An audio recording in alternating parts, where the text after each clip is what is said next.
네, 이 시간 책임져 주시는 선재규 선임 기자 나와 계십니다. 어서 오세요. 안녕하세요. 네, 여러 인사들의 중요한 얘기가 나오고 있다. 앞서서 말씀드렸었는데 이게 밀컨 컨퍼런스가 지금 또 열리고 있기 때문에 네. 여기에서의 인사들의 발언도 상당히 좀 주목해 볼 만합니다. IMF 총재 발언으로 시작해 볼까요? 게오르기에바 총재가 미국 경제에 대해서 여러 가지 얘기를 했습니다. 네. 미국이 기준 금리를 올리지 않고 올해 안에 인플레를 낮출 수 있을 걸로 자기는 본다고 했습니다. 그러면서 이제 그런 근거로 노동 시장이 상당히 견고하고 그다음에 인공지능에 필요한 에너지 자원 같은 여러 가지 조건들이 지금 미국 경제에 유리하다고 했고요. 문제는 이제 인플레가 올해 안에 잡힐 것이냐인데 일부 데이터는 좀 걱정스럽지만 다른 데이터는 자기가 볼 땐 그렇게 될 것 같다 이렇게 얘기를 한다는 겁니다. 그러면서 네. 자기가 미국의 고용 데이터 나온 걸 봤다. 조금 더 둔화된 거 그걸 이제 상기시켰습니다. 네. 기준금리 인상 없이도 인플레를 낮춘다. 이거는 가장 바라는 어떤 그렇죠. 흐름이기도 한데요. 네. 그리고도 이제 미국의 인플레가 미국 기업들에 달려있는 측면도 있다고 했습니다. 그러면서 덧붙이기를 공급망 회복이 인플레를 낮추는 데 중요한 역할을 한다. 그리고 이제 미국의 재정 적자 얘기도 했습니다. 이거는 조금 쓴소리를 했습니다. 인구가 늘어나면 젊은 국가는 재정 지출에 관대할 수 있지만 고령화 국가는 지출 규모하고 대상을 매우 신중하게 결정하는 게 좋겠다. 조언을 했습니다. 네. 부채 그리고 지출 이런 부분에 대한 얘기도 했나 봅니다. 재정 부담이 네. 앞으로의 필요한 지출을 위축시키기 때문에 이대로는 영원히 갈 수 없다 하면서 미국이 지금 부채 상환에만 세금 수입의 한 17% 이상을 쓴다는 것은 충격적이다. 지금 아시다시피 연방정부 부채가 한 34조 달러 정도 되고 여기 이제 연방에서 걷어들이는 세금 수입의 한 17%가 원리금 상환에 쓰이는 현실을 이제 꼬집은 겁니다. LA타임스는 2015년하고 비교를 했는데요. 그때만 해도 연방정부 부채 원리금 상환에 필요한 비용이 세수의 7%였는데 엄청나게 늘어났다는 지적을 상기시켰습니다. 네. 달러 강세에 대한 얘기도 했는데 어떻게 전했습니까? 게오르기바의 얘기죠. 그리고 네. 이제 이민에 대해서는 이게 미국이 이제 이민을 계속 받아들이는데 이거는 재정에 도움이 되겠다고 이제 덧붙였고요. 네. 달러 쪽에 대해서는 비교적 좀 낙관적으로 전망을 했습니다. 글로벌 금융 위기를 비롯해서 세계 여러 지역이 그동안에 매우 극적인 외환 충격을 겪었고 그걸 계기로 해서 헌더멘탈이라든가 이런 걸 보강하고 재정 통화 정책도 상당히 견고하게 만들었다는 겁니다. 그래서 많은 신흥국들이 외환보유 대책을 마련했기 때문에 전보다는 훨씬 더 회복력이 커졌다는 겁니다. 그 덕택에 지금의 강달러에도 어느 정도 버틸 수 있다고 봤습니다. 네. 세계 경제 성장률에 대한 전망도 했나 보네요. 2020년대 후반 성장 전망에 대해서 성장률이 한 3% 안팎. 그러니까 코로나 팬데믹 이전보다는 좀 상대적으로 약해질 거다 봤고요. 그러면서 이제 AI 기술 같은 것들이 세계 생산성을 높이고 그래서 이제 이런 것들 긍정적인 역할을 할 거라는 겁니다. 하지만 이제 이런 AI 기술 발달 때문에 선진국하고 저소득 간의 어떤 격차는 더 벌어질 수밖에 없다. 그래서 일부 국가는 상당히 계속 난기를 위해서 헤어나지 못할 거라고 조금 어둡게 내다봤습니다. 빈부격차가 좀 더 국가 간에 네. 커질 것이다라는 얘기인데 또 좀 어두운 얘기를 한 게 무역 제재 도입 그리고 성장률 둔화 가능성 이런 얘기도 했나 본데요. 지금 각국이 잇따라서 어떤 무역 제재를 도입을 하는데 네. 이것 때문에 이 무역 규제만으로도 세계 경제가 국내 총생산이 많게는 한 7%까지 줄어들 수 있을 걸로 봤습니다. 만약에 그렇게 된다면은 이거는 일본하고 독일 경제가 한꺼번에 사라지는 것 같은 엄청난 충격이다 했습니다.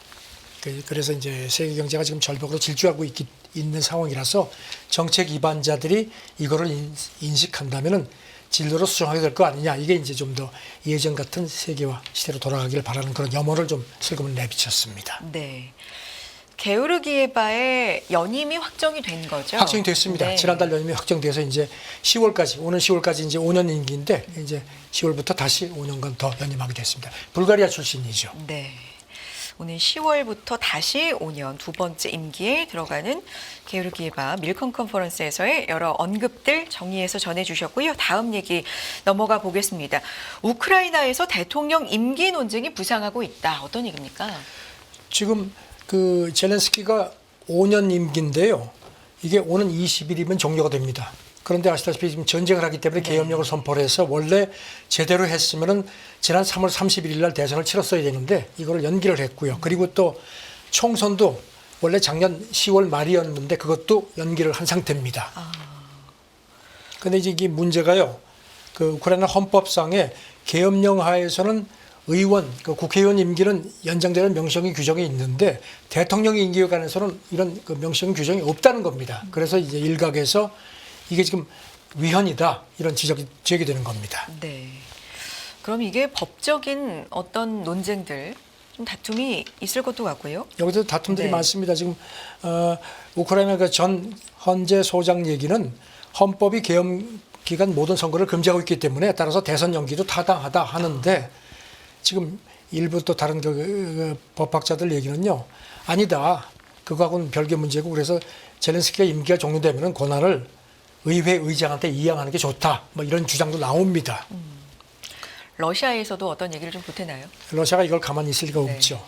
그 유엔 주재 러시아 대사가 지난 3월에 이미 언급을 했습니다. 젤렌스키가 이제 5월 21일이 되면은 이제 대통령이 아니라는 겁니다. 그래서 그러니까 그때 무슨 뭐 통수권을 군 통수권 같은 걸 하는 게 전부 불법이라고 주장을 했습니다.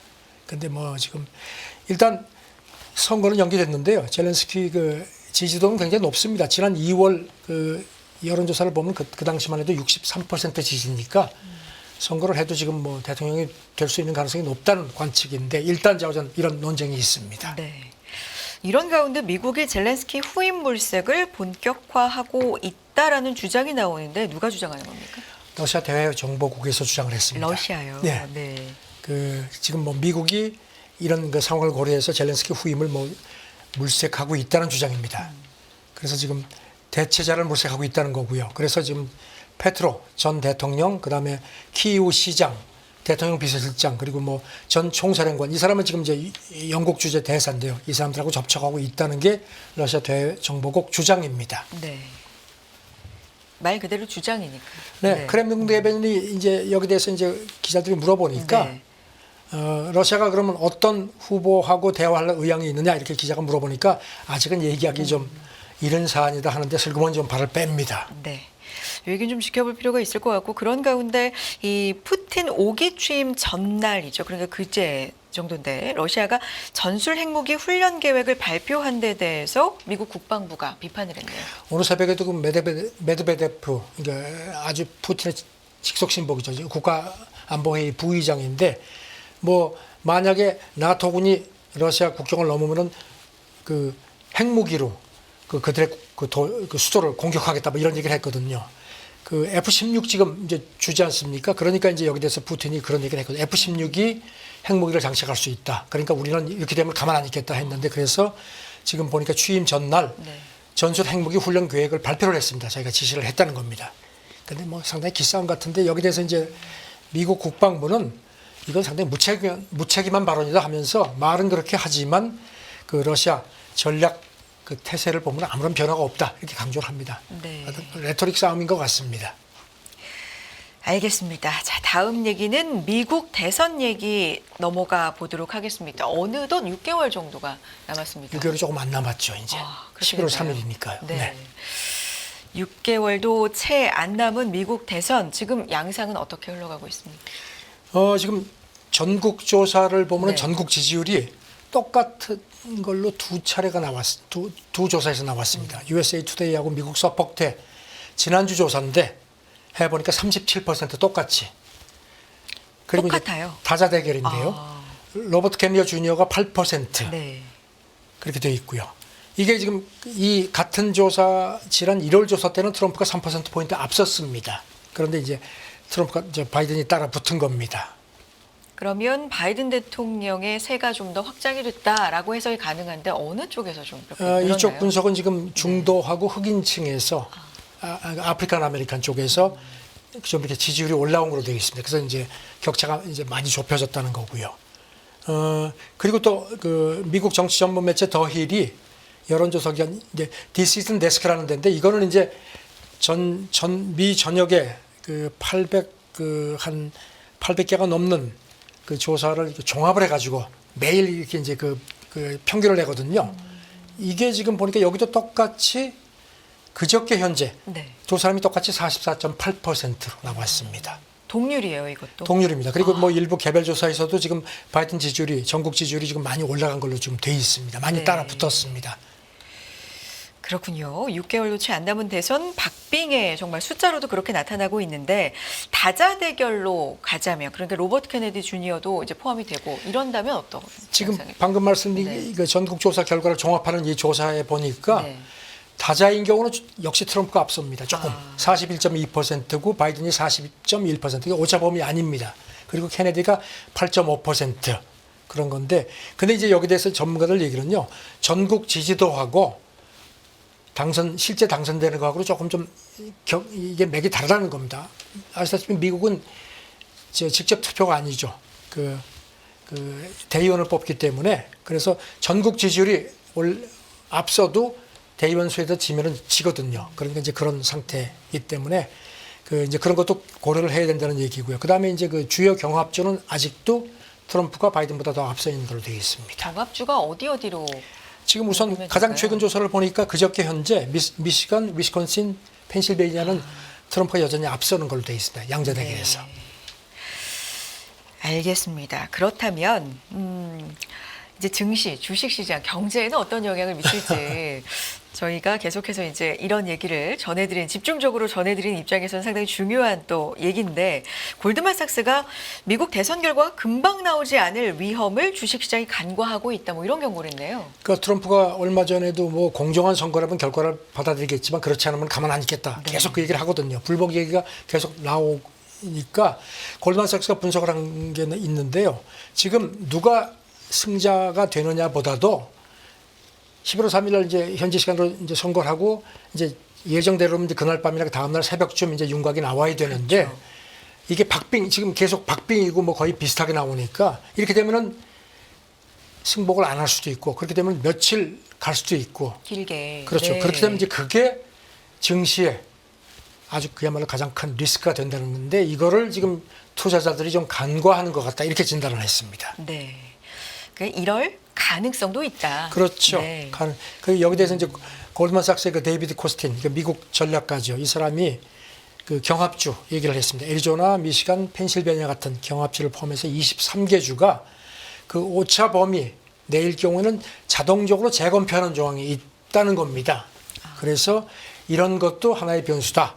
그러니까 그래서 이 골드만삭스의 결론은 누가 승리하는지도 물론 중요하지만 언제 승자가 확정되는지도 증시의 큰 변수니까 이거를 좀 주목하라고 그렇게도 명심하라고 지적을 했습니다. 뭐 당연한 얘기지만 누가 대통령이 되느냐에 대부분의 초점이 맞춰져 있는데 그렇죠. 이게 좀 결정이 늦게 날 수 있다. 예상보다. 예. 뭐 이런 것도 일단은 좀 생각해 보자라는 지적이네요. 그렇습니다. 네. 다음 얘기 해봅니다. 미국인 다수가 5년 안에 내전이 일어날 수 있다고 우려를 한다고요? 조사 결과인가요? 그 미국 정치 전문 그 조사기관 라스무센이 네. 보고서를 낸 게 있는데요. 그렇게 나왔습니다. 조사를 해보니까 41%가 5년 안에 이 내전이라는 건 이제 미국 남북 전쟁 이후에 두 번째 이런 일어날 수 있다는 걸 그렇게 걱정을 한다는 겁니다. 네. 반면에 근 50%는 그렇지 않을 거다 이렇게 보는데 일단 자우전 40%가 넘는 사람들이 걱정을 한다는 겁니다. 그리고 이제 그러면 누가 재선될 경우에 대통령이 되는 경우에 그렇게 되겠느냐 물어보니까요. 37%가 바이든이 재선되면 내전 가능성이 크다고 했고 트럼프가 다시 집권할 경우에 그렇게 될 수 있다고 걱정한 비율은 25%. 그러니까 바이든 재선되는 경우에 대한 그런 불안감이 더 큰 걸로 그렇게 나타났습니다. 그렇군요. 미국 대선에 대한 현재 양상 이런저런 이야기들 살펴봤습니다. 다음 얘기 해보죠. 미국 국세청이 미국 인플레 방지법 지원을 바탕으로 해서 이 기능 강화안을 마련했다고요? 어떤 내용입니까? 인플레 방지법 그 IRA 지원으로다가 이제 미국 국세청 징세 기능을 강화하는 게 이제 앞에서 나왔었죠. 네. 보니까 이제 여기 이제 그 방안이 이제 지난주에 나왔는데 대기업하고 기업 간의 그 연결, 그다음에 갑부에 대한 세무조사를 대폭 강화하는 내용이 들어가 있습니다.